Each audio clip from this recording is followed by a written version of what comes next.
Our case takes us to Milwaukee, Wisconsin. City hidden in the heart of the United States, a city rich in history and culture. And in this city lived Amarah Jerica Banks. She was a talented musician and had recently graduated from art school with honors, displaying her love for the violin. Her life revolved around her children, whom she tirelessly worked for, even going the extra mile to secure a better future for them. She had 3 beautiful children, Camaria, who was 4 years old, Zaniya, who was 5 years old, and her youngest son, Arzel, who was 21 months old. Jerica had a big family, 5 siblings in total. One of her brothers always says her kids are her whole world and she'd go above and beyond for them. Her former partner, Arzel Ivory, frequently spent time with the children, taking them to daycare, despite the fact that they lived separately, just a few miles apart.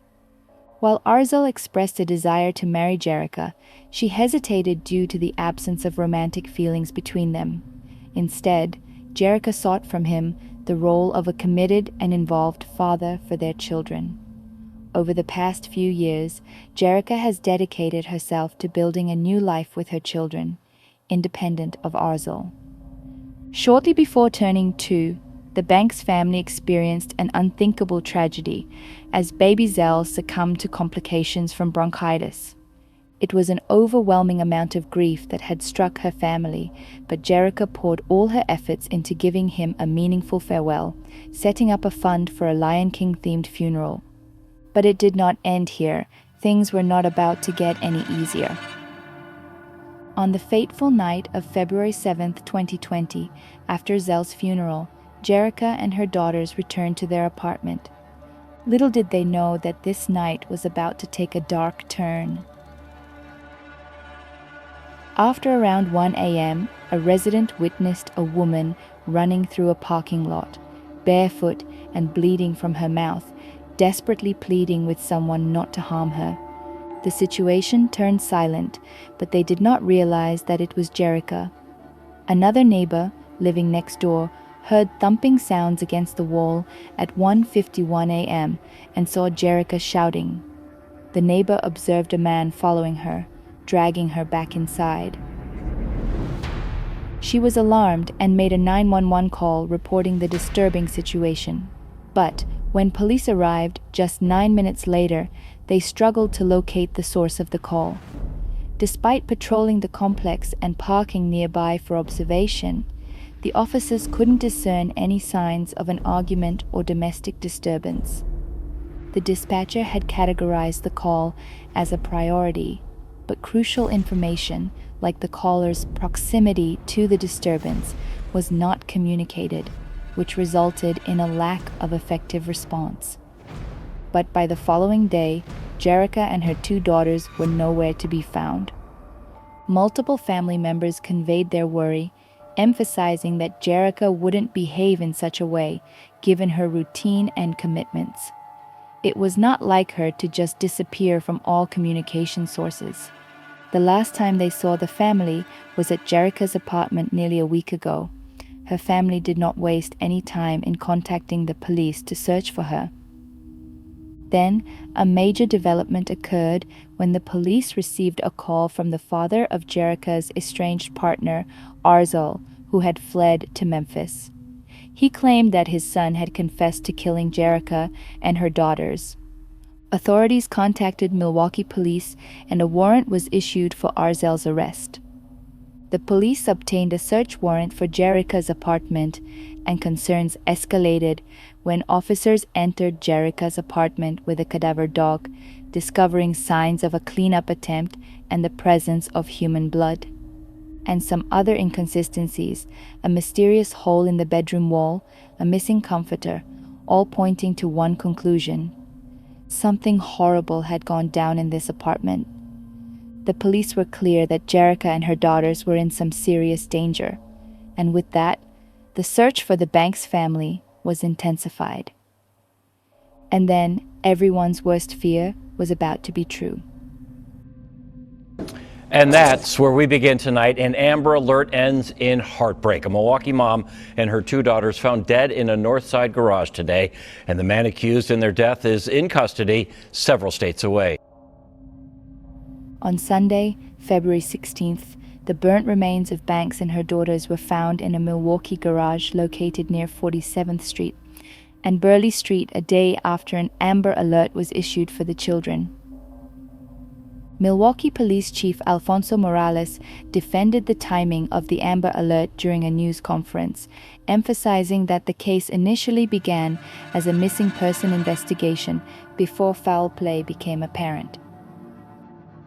On Saturday morning, February 15th at approximately 2:30 a.m., the Milwaukee Police Department was notified by the Memphis Police Department that they had contact with Arzel Ivory, a 25-year-old resident of the city of Milwaukee and current boyfriend of Amarah. Milwaukee police detectives were sent down to Memphis. With great sadness, I'm here to tell you we discovered the bodies of Amarah Banks and her two daughters, Camaria and Zaniya. Arzel was arrested in Memphis and he was charged with aggravated battery. Later, in his statement to the police, Arzel recounted a distressing series of events. According to him, Jerica blamed him for the passing of their son Zell, leading to a heated argument. Zell had been born with severe respiratory issues, a constant concern for Jerica. He was even scheduled for surgery to remove his tonsils to help with his breathing. Arzel attempted to drop him off at daycare, but they refused due to his illness. On that day, he wouldn't eat any food or take his medicine. Arzel tried to wake him from a nap, but Zell wasn't moving and made strange gasping sounds. Instead of calling 911 or Jerica, Arzel waited for over an hour before placing the almost unconscious Zell in the car to pick up the girls from daycare. By the time he arrived, baby Zell had slumped to his side against the car door. Arzel drove around, uncertain of what to do, and even stopped to buy snacks before finally going to the hospital. However, it was too late. Nurses reported that Zell was blue, unresponsive, and without a pulse. 2.5 hours had passed since Arzel noticed Zell's breathing troubles, and at 5:17 p.m., just months away from his second birthday, he was pronounced dead. Jerica was both angry and upset, expressing that she could never forgive him for neglecting their baby's well-being and ignoring the unfolding tragedy. It was no surprise that Jerica was struggling to come to terms with this loss. It was a pain that could not be dealt with easily, and she was trying her best to be there for the family as their rock. At this time, what she needed was a sense of love and support, someone who could acknowledge the pain she was going through. But that, unfortunately for her, was not what happened. As the argument escalated, it led to Banks picking up a knife and expressing a desire not to live. Arzel, in an alarming turn of events, admitted to pushing Banks' head into the wall and ultimately strangling her. He claimed that he believed Banks wanted to die since she wasn't resisting, and he was, in his words, helping her. In his attempt to spare the children from growing up without their mother, he went into their bedroom and took the daughters out of the room. He said he kissed them and told them, "Daddy loves you."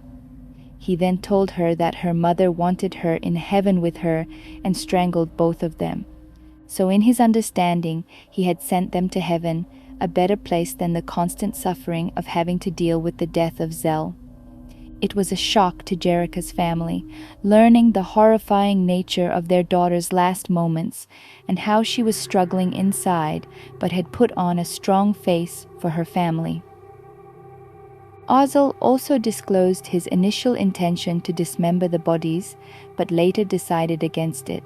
Instead, he wrapped the victims in air mattresses and transported them to an apartment building's garage where he used to live. Here, he had initially attempted to burn the bodies, but he found the fire insufficiently hot, prompting him to obtain gasoline from a gas station and intensify the fire. Following these gruesome actions, he purchased a firearm and fled to Memphis, Tennessee, where he intended to start anew. Arzel's father, however, contacted Memphis police after his son confessed to the killings. This revelation contradicts what Banks's neighbors had reported to the police, emphasizing the complexity and gravity of the situation.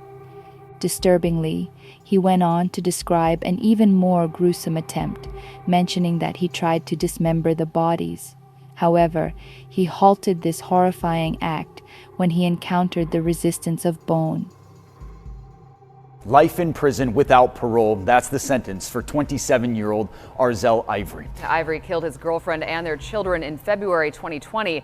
CBS 58's Winnie Dortch is live outside the Milwaukee County Courthouse with the reaction from the family tonight. Winnie. Well, it was a sigh of relief in the courtroom after Arzel Ivory was sentenced. The family says the healing process starts right now. With this, Arzel faced charges of intentional homicide and aggravated battery. During the courtroom process, Arzel changed his plea multiple times. He even entered a plea of not guilty by reason of mental disease defect, but a doctor concluded that it lacked support. Arzel eventually pleaded guilty to 3 counts of first-degree intentional homicide. I know what I did has affected the world. I know I can't change anything by what I say, but I am truly sorry and I regret everything I did. I know what I did has affected the world. I know I can't change anything with what I say, but I'm truly sorry, Arzel told the court prior to his sentence being handed down. While Camaria Banks, mother of Jerica Banks, expressed, "This is the worst thing I've ever gone through. No parent should have to bury a child, not only a child but your grandchildren too."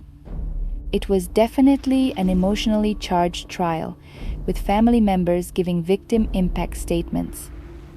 Arzel received a life sentence without the possibility of release on extended supervision, with the judge emphasizing the heinous nature of the crimes. But it was worthwhile to mention that Arzel's statement contradicts what Jerica's neighbors had reported on that 911 call. According to them, Jerica was begging him for her life, trying to run away and save herself. This in no way shows that she was ready to kill herself or that she was not resisting.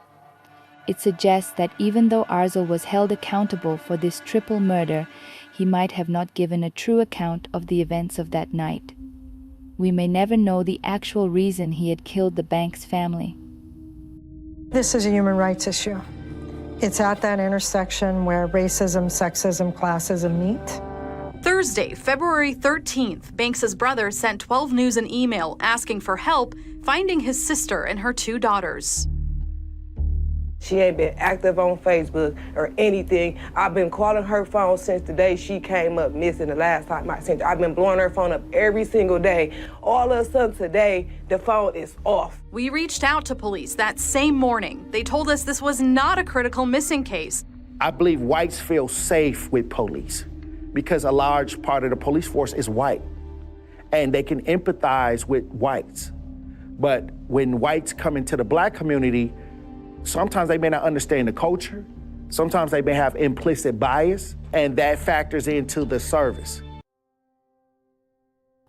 After the trial, there were some questions raised about the handling of the case and the probability of a different outcome had things been handled in a better way.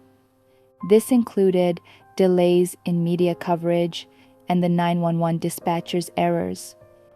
On the other hand, Jerica's family was trying to come to terms with reality. They planned to honor them by commissioning a stained glass window at the Sojourner Family Peace Center showing Banks and her daughters walking into the sunlight. The window aimed to serve as a lasting legacy and a symbol of hope. The family encouraged continued efforts to raise awareness about domestic violence, urging community leaders to combat this evil with the same determination as they would any crisis.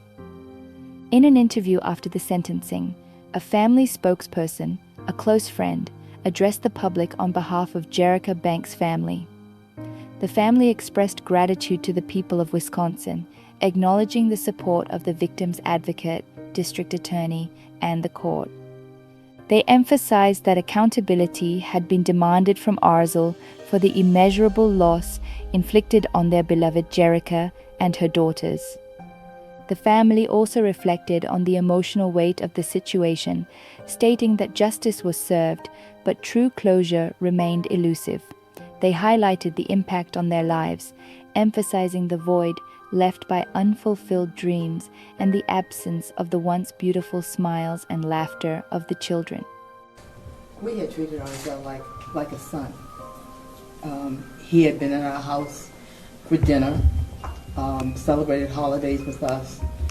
And so we felt, at least, we felt that we just couldn't understand, why he did this. And we needed to, today was an ending, but there's still no closure. Justice was served, but there's no closure. They concluded the interview by expressing gratitude for the justice served, acknowledging that in their hearts it was enough, and that they would work towards preserving the memory of Jerica and her girls as they move forward. If you or someone you know is facing domestic violence or needs assistance, reach out to the resources available in your area. It's important that we take corrective measures before things get ugly. Just like this horrific incident could have been avoided if timely help had been provided to Jerica, we may never know.